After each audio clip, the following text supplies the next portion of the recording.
చెల్లెకి ఈ మధ్యకి దేవుడు ఇస్తున్నట్టు నాకు దర్శనం చూపించిండు, అమ్మ ఒక పాపనైతే ఇచ్చిండు అని. సరే గారు ఆ గర్భఫలం మాకు సక్సెస్ అయితే నేను సాక్ష్యం చెప్తాను చెప్పిన.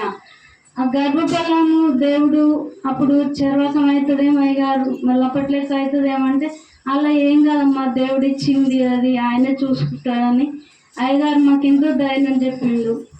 ఆ దేవుడు ఇచ్చిండు, అయ్యగారు ఇచ్చిన మాట ప్రకారం నా చెల్లెకి ఇప్పుడు గర్భఫలం అయింది. ఆమె ఇప్పుడు రాలేకపోయింది, సాక్ష్యం ఆమె చెప్పాలి కానీ ఆమె రాలేని పరిస్థితిలో ఉంది కాబట్టి చిన్నపిల్ల తల్లి ఇప్పుడు ఒక 15 రోజులు అవుతుంది, పాప పుట్టింది. అంత సంతోషంగా ఉండాలని దేవుడు ఈ సాక్ష్యాన్ని, పెద్ద సాక్ష్యం ఇది. గర్భఫలం అంటే ఎక్కడ తిరిగినా కాలేదు, దేవునికి సాధ్యంగా ఏం లేదు. దేవుని నమ్ముకుంటే మనకు ఎలాంటి సమస్యలు ఉన్నా ఆయన తీరుస్తాడు.